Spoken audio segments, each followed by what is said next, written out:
Is a THX Sub for less than $300 too good to be true? Stay tuned to find out.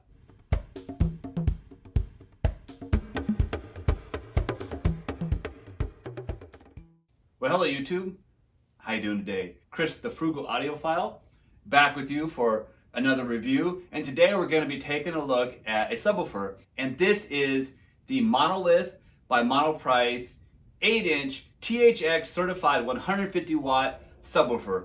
And I'm just going to call it the Monolith 8-inch sub because that name is just way too long. So today we're going to find out if this subwoofer is a good sub and a good value for what they are asking and its features. So if you like this kind of content, be sure to subscribe to my channel, hit that bell notification, and give this video a thumbs up. I would greatly appreciate it.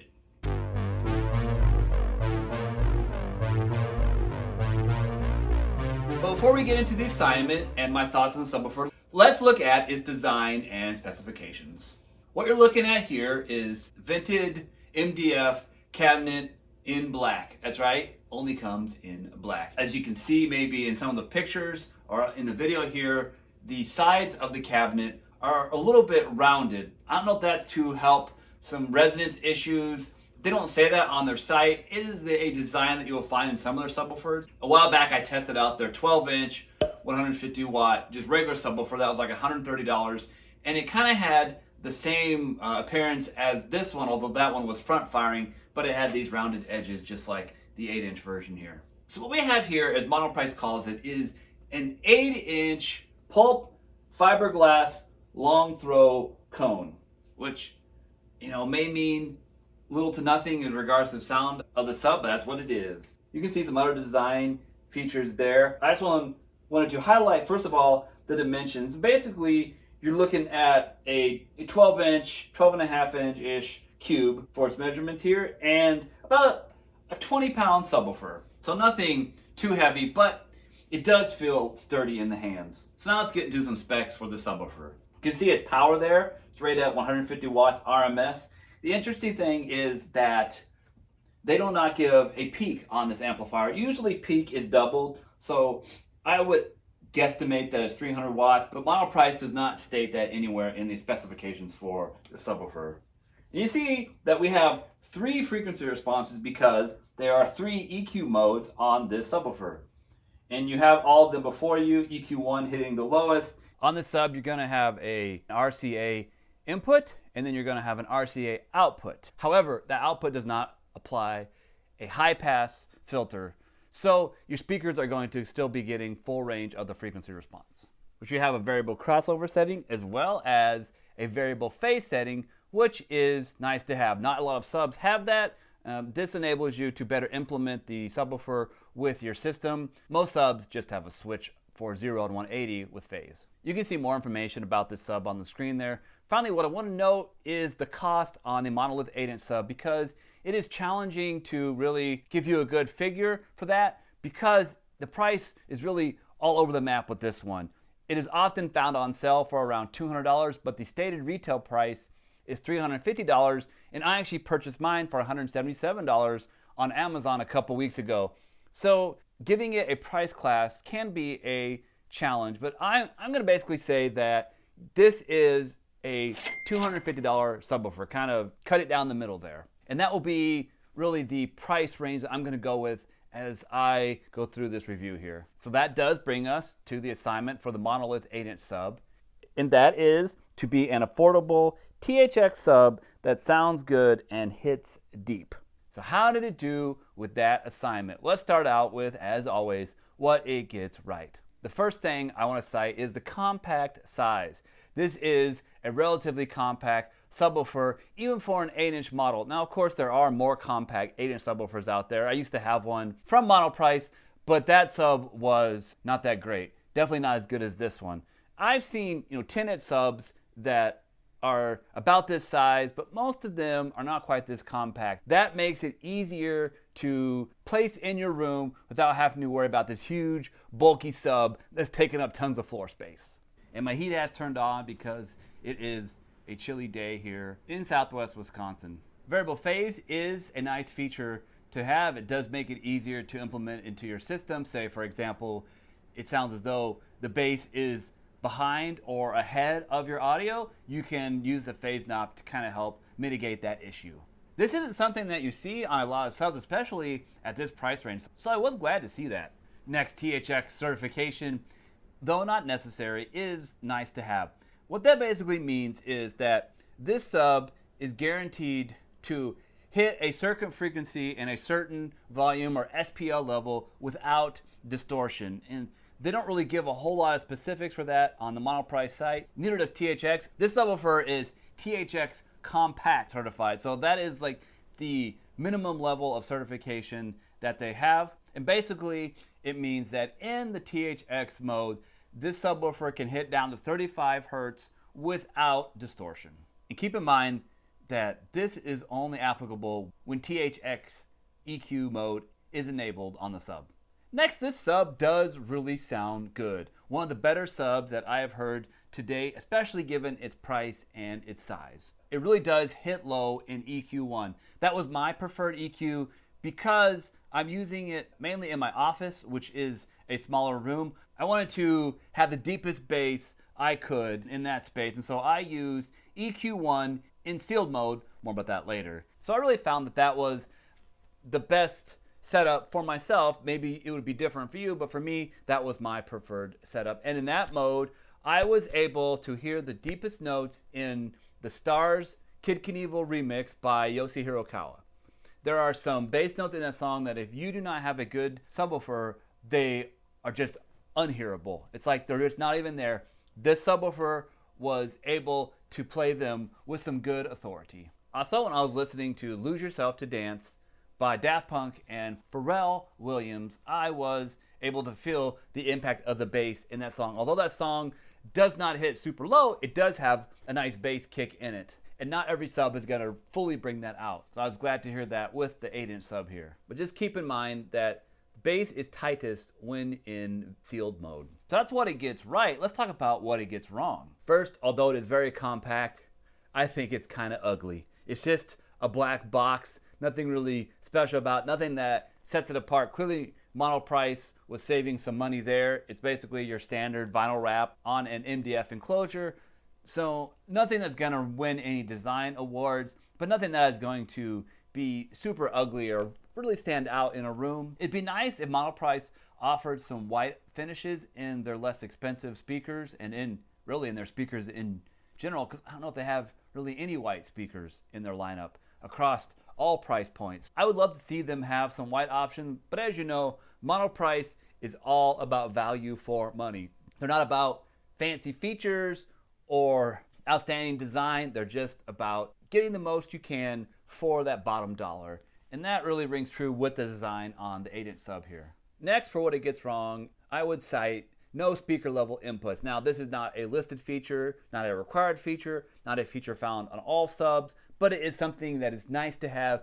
And as we go further on this review, you're going to see in my recommendations why I think that would be especially helpful, but you're not getting it on this sub here. Again, a way in which they save money. Something else that would be nice to have, but it's not stated that it does, is a high pass filter on those RCA outputs. This would make it especially handy for implementing in a 2.1 speaker system, but it's not there. Also, this does not have a super powerful amp.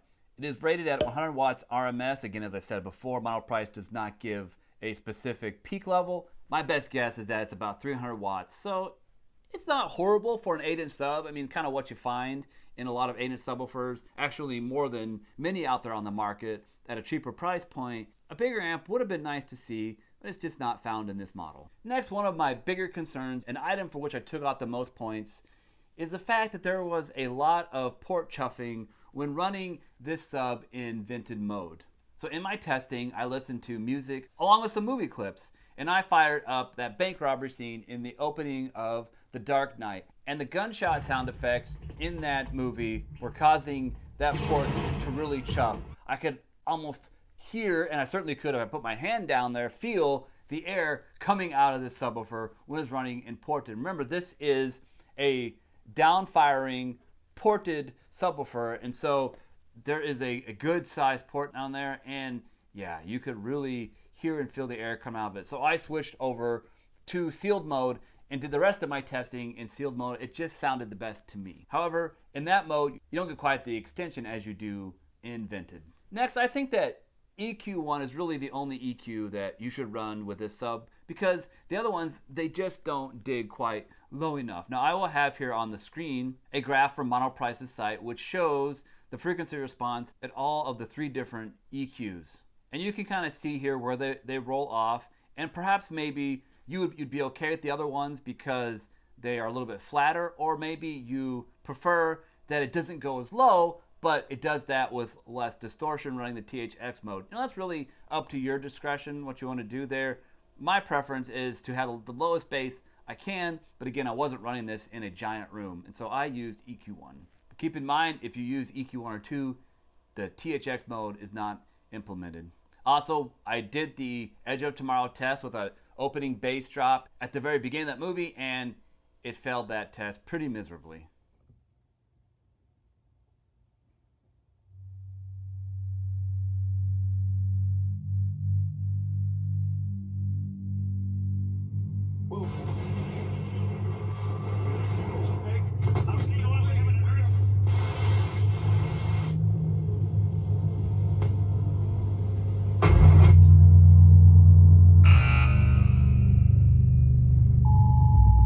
But that is a real stress test for most subs, and outside of very expensive subs, most cannot really pull it off. My SVS SB12 NSDs can just about do it, but I think there's still a little bit of that very, very low bass missing. I think that pass in that movie almost gets down to single digits, and my SB12s cannot do single digits. All right, so that brings us to the Frugality grade for the Monolith 8-inch THX certified sub, and I am going to give it a B+. I think this is an excellent value. I think it sounds quite good given its price and its size. Also, I wish that it did not have that port chuffing when running in vented mode. It'd be nice to have the deepest and loudest frequency response, but it is something that is present and something that I thought you need to be aware of. I wish that it did have a built-in high-pass filter. That would make it a perfect 2.1 system sub to use on a desktop or in a small room, but it doesn't.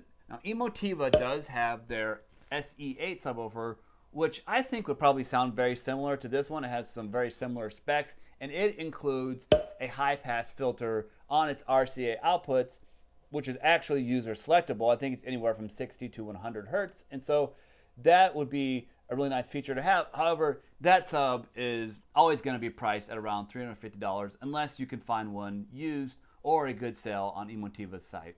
If that's something that you really need, then I would check out that subwoofer, and that brings me to my recommendations.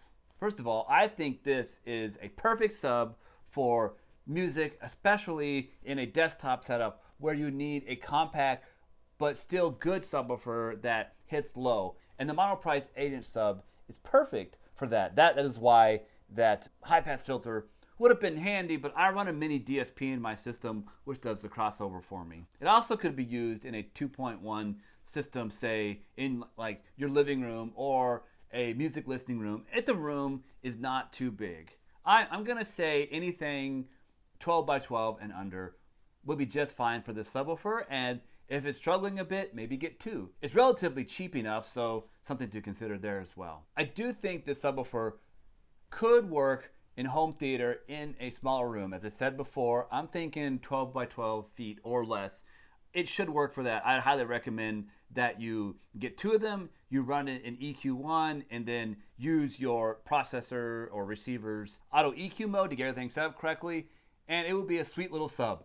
If you don't want to play like at 115 decibels down to 12 hertz, then this sub would be a good option for you. Just keep in mind, it's really not going to get down to that coveted 20 hertz. But if your room is a bit larger and you really want to use this sub for home theater, I would look elsewhere. But if you do want a small sub for home theater, you're going to have to spend a little bit more. One suggestion I'd have would be to consider the SVS 3000 Micro. I do believe that subwoofer gets a little bit lower than this one. It certainly hits down to 24 hertz as this does with a greater SPL, But that is an $800 subwoofer, so something to keep in mind there. The SB1000 from SBS is also a nice solution at close to the price of this sub. It's going to cost a little bit more, especially since this one can often be found on sale for around $250, $200. However, the SB1000 can really get down to 20 hertz in most rooms. It doesn't do it at a super high SPL, but it does hit it. I get 20 hertz in my bedroom, so that's another choice to keep in mind. If you want to get louder and lower, you're gonna have to spend more. Probably get a larger subwoofer too than a compact 8-inch like this one here. That is my review of the Monolith 8-inch THX certified 150 watt subwoofer. Have you heard the subwoofer? Do you agree or disagree with my review here? Am I wrong? Do you think this is a perfectly fine home theater subwoofer or not? I'd love to hear your thoughts on the subwoofer if you've had some experience with it. I thank you so much for watching my channel. If you would like to support my channel, be sure to subscribe. Also, check out Patreon and the YouTube Super Thanks as well. But keep in mind, you do not have to do anything to support me. I just appreciate you watching these reviews. And remember, frugal doesn't necessarily mean cheap.